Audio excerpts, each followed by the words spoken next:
Today, nearly 40 million Americans live in poverty, and tonight, almost 600,000 people will be sleeping out on the streets or in homeless shelters. They have no apartments, no places in which to live. And here's an important fact to remember. In our country today, the average worker is making $42 a week less than he or she made 49 years ago. In other words, when you try to appreciate the anger that exists in this country, the discontent, it has a lot to do with the fact that the average American worker is worse off in terms of real inflation, weekly income, than was the case 49 years ago. And think about that. Think about how crazy that is. Think about all of the increase in technology and productivity that we have seen, where workers today are producing a lot more than they used to because of the new technology, and yet, because of a huge transfer of wealth and income, they are worse off than they were in 1973. Half of the people in our country today are living paycheck to paycheck, and tens of millions are an accident, a divorce, an illness, or a layoff away from economic devastation. In America today, we remain the only major country on earth not to guarantee health care as a right. And the result of that is we have a system in which over 80 million Americans are uninsured or underinsured, and tens of thousands die each and every year because they don't get to a doctor when they should.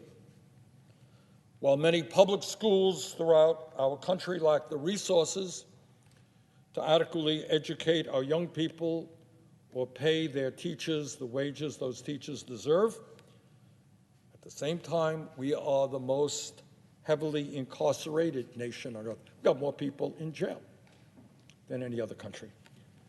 Meanwhile, 45 million Americans who did go to college, they saved up, they went to college, they are now drowning in $1.8 trillion in student debt. And I talk to those nurses and workers every day who say, Bernie, we've got to do something, because every month I'm paying hundreds and hundreds of dollars in student debt.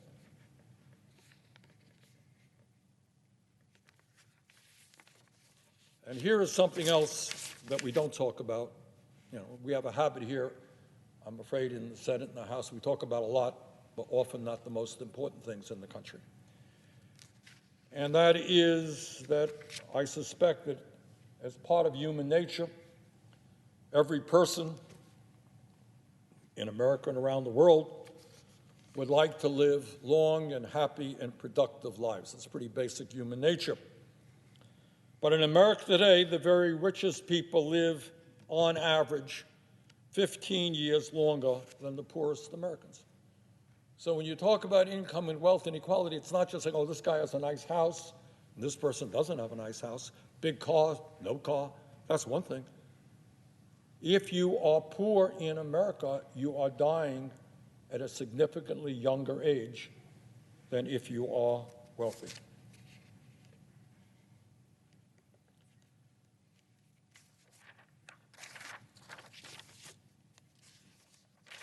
Madam President, the polls seem to show that more and more Americans are giving up on democracy. They work long hours for low wages. They worry about their kids. They can't afford health care. They see their jobs going to other countries. And meanwhile, the people on top are doing better than any time in American history, and they wonder, hey, we elect these guys to the House, to the Senate, governors. What are they doing for us? Do they understand? Do they live in the real world? Do they understand what is going on in our lives? Or are they too busy going out raising campaign contributions from the rich and the powerful?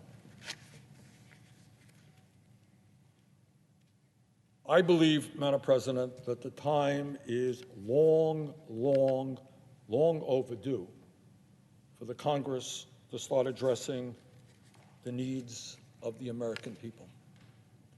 And I know it is a radical idea to suggest that maybe, just maybe, we should do what the American people want and not what wealthy campaign contributors want. When 83% of the American people want us to lower the cost of prescription drugs, you know what? Might be time for the Senate to do that. When 84% of the American people know there is something wrong with elderly people can't afford dental care, hearing aids, or eyeglasses, 84%, maybe, just maybe, we may want to expand Medicare to cover those basic health care needs.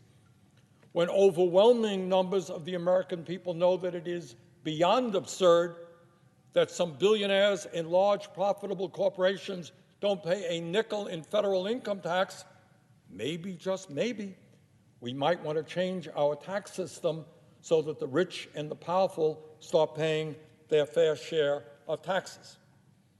When 76% of the American people understand that our home health care system is a disaster, that many elderly people and disabled people would rather stay home rather than be forced into a nursing home, maybe we should expand home health care. When we remain the only major country on earth not to have paid family and medical leave, the only major country on earth, maybe it's time that the Congress passed Paid Family and Medical Leave Act. When we have a dysfunctional child care system in which in my state, not different around the country, working parents are paying 25%, 30% of their income for child care so they can go to work, maybe we should reform our child care and pre-K system so that it is affordable to all parents in this country. And maybe, I know this is another radical idea, piece in the paper today about the impact of climate change. Sea level is going to rise by a foot in the next few decades. We're looking at drought, floods, extreme weather disturbances. Here's a really radical idea, Madam President. Maybe at a time when the scientists tell us that it is questionable in terms of the kind of planet we're going to leave our kids and future generations, whether or not it is going to be habitable or livable. I know it's a radical idea. A lot of fossil fuel money coming into this place. But maybe, just maybe, we stand up to the fossil fuel industry and tell them their short-term profits are not more important than the future of this planet.